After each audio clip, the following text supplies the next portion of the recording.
L'invité du jour, animé par Aurélie Véron. L'invité du jour sur Espoir FM aujourd'hui, c'est Gilles Ricordel. Bonjour Gilles. Oui, bonjour. Merci de m'accueillir. Avec grand plaisir. Alors vous êtes le représentant régional de Nouvelle-Aquitaine et Vice France Asso Santé Nouvelle-Aquitaine. Alors le représentant régional de l'APF France Handicap 47, c'est bien ça? Réexpliquez votre statut.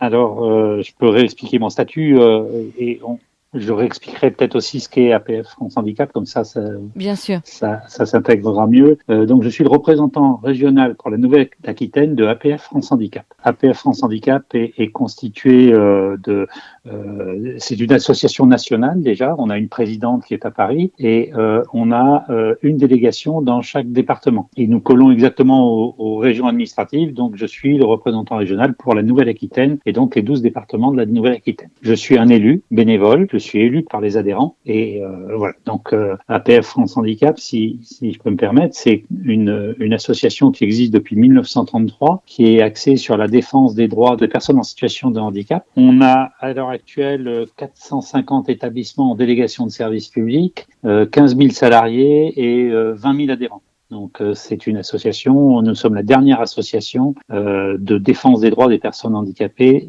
adultes principalement. Toutes les autres associations n'ont pas cette vocation-là. Voilà. Donc par exemple, Gilles Ricordel, en Lot-et-Garonne, quelles sont ces missions concrètement? Alors en Lot-et-Garonne, qui est pour APF France Handicap, c'est un petit département parce que on est beaucoup plus concentré sur la partie nord de la France, mais en Lot-et-Garonne plus spécifiquement, donc vous avez un foyer d'accueil médicalisé qui est à Tonins et puis vous avez une délégation qui est à Agen. Donc le but du foyer médicalisé, c'est d'accueillir, il y a une 50aine de personnes en situation de handicap assez lourd qui sont hébergées avec des infirmières, des aides-soignantes, bref un établissement de logement quoi. Et la délégation qui est à Agen en fait sert à assurer la mission première de APF France Handicap, c'est-à-dire d'accueillir des personnes principalement en situation de handicap, de les orienter, de les accompagner. Voilà. Et on parle de tous les handicaps ? Alors, on parle de tous les handicaps puisque APF France Handicap, c'était avant, en 1933, et jusqu'à il y a une dizaine d'années, l'Association des paralysés de France. Et donc, on a changé de nom parce que dans nos 450 établissements, on s'est aperçu qu'on avait tout type de handicap, notamment quelque chose qui est de plus en plus prégnant, les handicaps les troubles du spectre autistique. Voilà, mais on a aussi des malvoyants, on a aussi des gens avec des pathologies telles que maladies neurodégénératives, sclérose en plaques, voilà. Donc, on s'est ouvert il y a un peu plus de 10 ans à toutes les sortes de handicaps parce qu'on les avait déjà dans nos établissements. Voilà. Est-ce que, Gilles, je peux vous poser une question un peu plus personnelle? Pourquoi vous êtes investi dans cette cause au sein de l'association APF France Handicap? Alors moi, je ne suis pas en situation de handicap. Je me suis investi parce que j'avais un frère qui est décédé l'an dernier, qui était en situation de handicap. Et donc, quand on remonte loin en arrière, parce que le handicap, le combat du handicap est lointain, dans les années 70, 80, j'ai trop vu ma maman galérer en permanence avec les administrations, les obstacles dans la rue, le regard des autres. Et je me suis dit, c'est vraiment terriblement injuste. Pour vous donner un exemple, ma maman était avec mon frère dans la rue et elle entendait dire regarde pas, c'est un handicapé. Donc j'ai trouvé ça terriblement injuste et donc je me suis engagé dans APF France Handicap parce que justement, je vous dis, c'est une association de défense des droits des personnes en situation de handicap principalement. Et de soutien aux proches aussi, aux aidants? Alors, de soutien aux aidants, disons que aussi, c'est dans l'air du temps. Il y a 40 ans en arrière, on parlait pas des aidants. Ils étaient invisibles et puis, voilà, chacun s'épuisait de son côté. Effectivement, c'est une dimension chez APF France Handicap qui nous a tout de suite interpellés très rapidement parce que, il y a non seulement les parents qui sont des aidants, mais il y a aussi de plus en plus les frères et sœurs qui sont impactés et puis les conjoints. Et on a aussi de plus en plus d'enfants aidants de leurs parents. Parce que les personnes en situation de handicap sont aussi des personnes vieillissantes. Et donc, les enfants se retrouvent aidants de leurs parents au bout d'un moment. Donc, on a une structure à APF France Handicap qui s'appelle Repère Aidant et qui, sous forme de visioconférence, puisque les gens sont éparpillés dans toute la France, permet de trouver des solutions, de parler à des groupes, et de pouvoir échanger et être aussi informé sur tout ce qui est droit des personnes aidantes. Gilles Ricordel, on va maintenant passer à un événement qui a eu lieu le mardi 13 mai dernier sur le parvis de la mairie d'Agen. Qu'est-ce qui s'est passé ? Il y a eu le départ de la caravane d'APF France Handicap 47.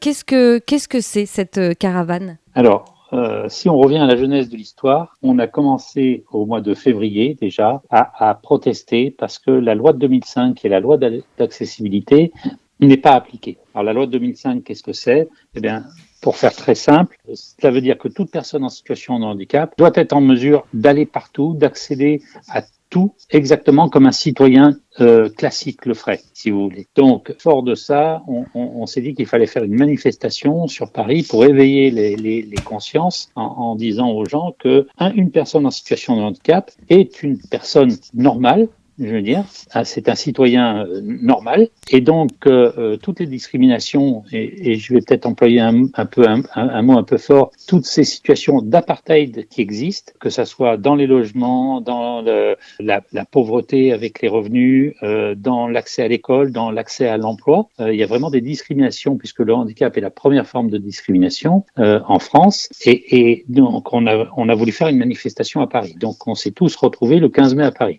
Mais comment c'est parti ?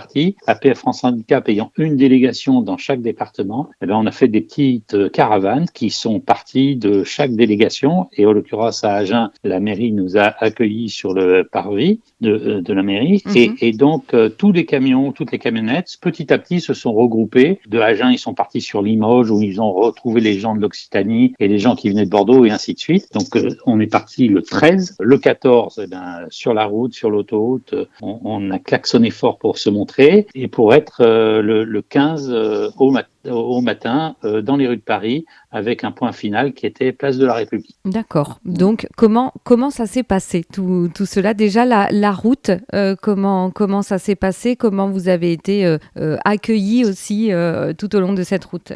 Déjà, ça s'est très bien passé puisque tout le monde est revenu et on n'a déploré aucun incident, donc ça c'est déjà énorme. Mais vous pouvez imaginer toute la logistique qu'il faut mettre en place pour acheminer des personnes en situation de handicap, fauteuil roulant entre autres, des personnes qui ont besoin de soins, on va prendre de Agen jusqu'à Paris. Donc tout ça avait été préparé en amont avec des villes étapes, avec des logements adaptés, avec des bénévoles qui ont accompagné les personnes en situation de handicap, et toutes les mairies où on a été ville étape, toutes les mairies qui ont été ville étape nous ont accueillis remarquablement bien et formidablement bien, et on voit dans ces moments-là que les gens, les Français sont quand même très touchés par tout ce qui est handicap. Et on a pu donc partout, à toutes les étapes, propager notre bonne parole, à savoir que la loi de 2005 en France n'est toujours pas appliquée, alors qu'elle a été votée il y a 20 ans.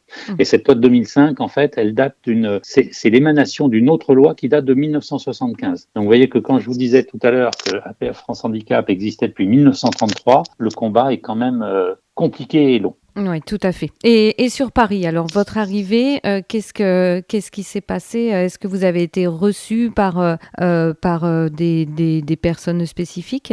Alors, sur Paris, on avait envoyé quelques groupes, détaché quelques groupes, dont notre présidente qui a été active, Pascal Ribes, qui a été active tout au long de la journée, et donc a été reçue par la ministre des Personnes en situation de handicap, Madame Sophie Parmentier. D'accord. Donc pour exposer les manques encore par rapport à cette loi de 2005, c'est ça pour... C'est ça, pour exposer les manques. Alors, si vous voulez très rapidement quelques manques, c'est premièrement rendre accessible et entièrement accessible l'ensemble de la société, les établissements recevant du public qui sont un peu récalcitrants, la demande de l'abrogation de la loi Elan qui limite l'accessibilité des logements, et le rétablissement du principe de la loi de 2005 qui est 100% des points d'arrêt de transport public accessibles. C'est aussi pour permettre à chacun de prendre part à une société en s'assurant d'un égal accès à tous les services publics. école, santé, justice. Vous avez aujourd'hui des palais de justice qui ne sont pas accessibles pour les personnes en fauteuil. Vous avez des établissements de santé ou des cabinets de médicaux qui ne sont pas accessibles à des personnes en situation de handicap. Et je parlerai pas de l'école où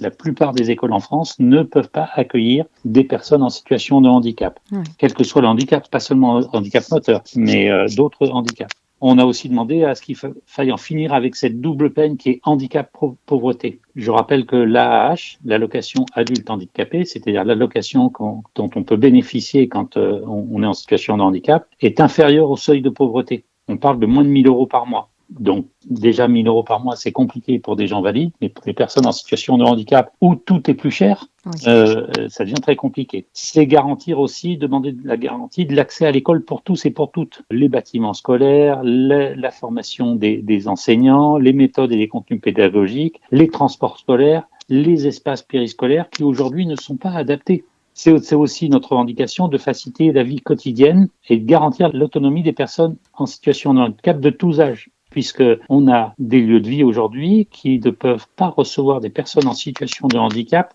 âgées. Et puis, un grand combat, donc, les préjugés, les discriminations liées au handicap, en renforçant tout ce qui est sensibilisation, formation, voilà. D'accord, donc beaucoup de choses encore. Est-ce que vous avez été aussi faire un bilan de cette action, de cette mobilisation auprès du maire d'Agen qui vous avait justement accueilli pour le départ ? Alors, on n'a pas fait de retour pour l'instant auprès du maire d'Agen. Je sais que le maire d'Agen a été député en 2005 et qu'il avait soutenu cette loi. Du reste, je me pose toujours la question de savoir quels étaient les députés qui n'avaient pas soutenu cette loi en 2005. Ça laisse à penser qui ils sont.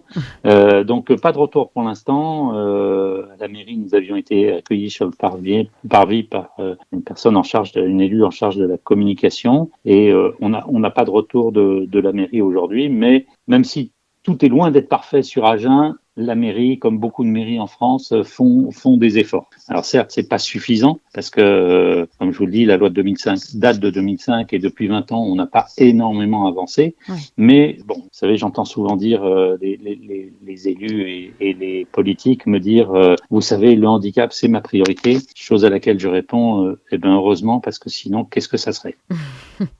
Est-ce que cette mobilisation itinérante aura une seconde édition ? Est-ce que ça peut être envisagé ? Alors, je suis d'un naturel un peu optimiste. Je vous dirais non.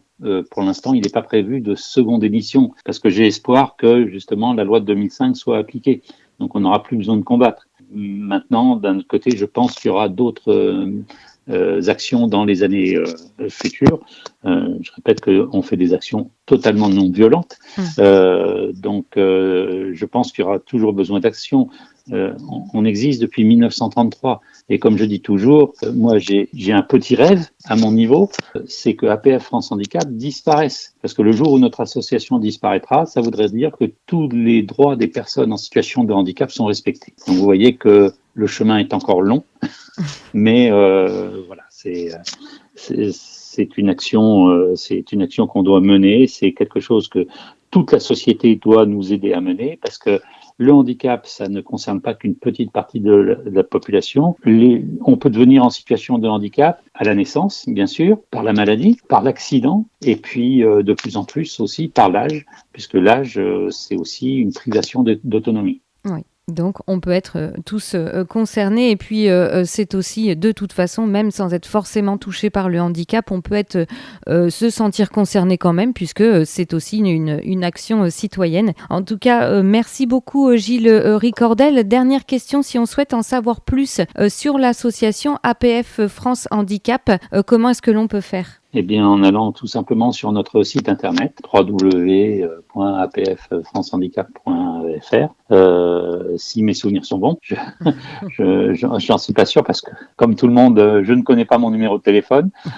Donc, mais non, vous tapez APF France Handicap et ça vous mènera sur le site de l'association, qui, je le rappelle, est quand même une belle association de 15 000 salariés et de plus de 20 000 adhérents. Donc, si vous voulez adhérer à APF France Handicap, la cotisation est vraiment très très faible. On parle de 25 € par an pour nous aider à soutenir tous les combats qui sont, vous l'avez vu, immenses. Eh bien, en tout cas, merci beaucoup Gilles Ricordel. Donc, je le rappelle, vous êtes le représentant régional Nouvelle-Aquitaine de l'APF France Handicap. Merci à vous, en tout cas, pour ce petit bilan sur la caravane d'APF France qui avait eu lieu du 13 au 15 mai. Merci à vous. Merci beaucoup.